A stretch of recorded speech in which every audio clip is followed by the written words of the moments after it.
I certainly didn't expect for any of these things to happen, honestly. Yeah. I just I knew I wanted to be involved in technology, and in fact, the only reason I started a company back in '95, an internet company, was because I couldn't get it. There were only a few internet companies, and I couldn't get a job at any of them.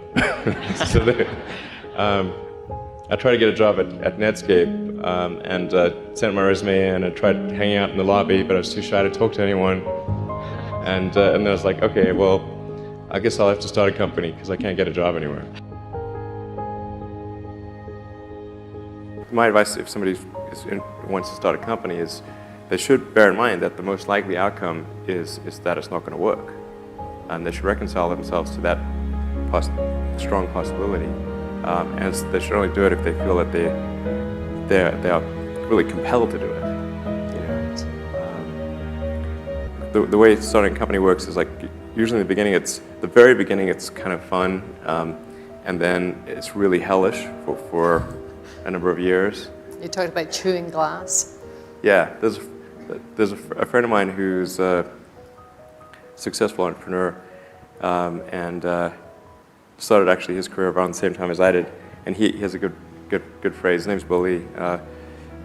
He said, "Yeah, starting a company is like eating glass and staring into the abyss, and if you don't eat the glass, you're not going to be successful."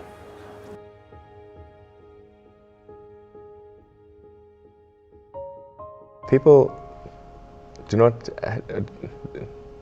think critically enough. I mean, critical thinking is a skill in short supply, where people take too many things they assume too many things to be true without sufficient basis in that belief. So it's very important that people closely analyze what is supposed to be true and try to build up.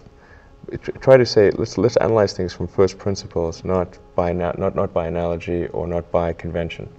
If you assume things are true by convention, which is actually what most people do, then it's difficult to gain insight into how things can be bettered. So, in any argument or any sort of train of thinking, you want to make sure that the underlying premises are valid and applicable, and then in reaching a conclusion, that the conclusion you're reaching is necessarily driven by the underlying premises and the interconnection between those premises.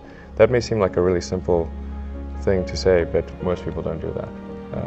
So it's really the foundation of rational thought.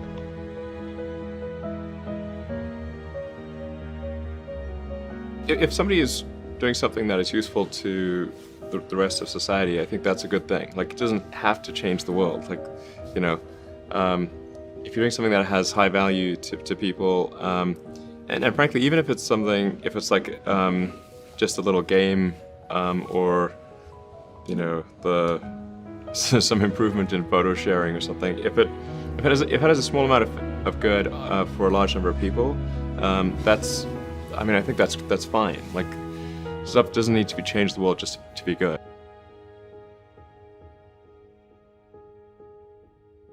People tend to overweight risk on a personal level. It's one thing if you've got, a mortgage to pay and kids to support, and that if you were to deviate from your job, how are you going to feed your family and pay the rent? And okay, that's understandable. But let's say you're young and you're just coming out of college or coming out of high school or whatever. What do you risk? You're not going to starve. I mean, right. It's really certainly not in any kind of modern economy. It's so easy to earn enough money just to live somewhere and eat food. You could,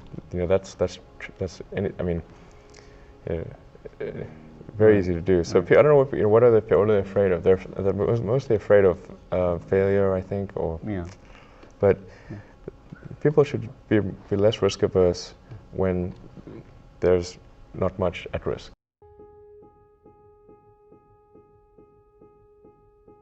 You've got to make sure that whatever you're doing is a great product or service. It has to be really great. And I go back to what I was saying earlier, where if you're a new company, I mean, unless it's like some new industry or new market that, if it's an untapped market, then you have more ability to, the standard is lower for your product or service. But if you're entering anything where there's an existing marketplace against large entrenched competitors, then your product or service needs to be much better than theirs. It can't be a little bit better, because then you put yourself in the shoes of the consumer and they say, why would you buy it as a consumer? You're always going to buy the trusted brand unless there's a big difference. So a lot of times, entrepreneur will come up with something which is only slightly better. And it can't just be slightly better. It's got to be a lot better.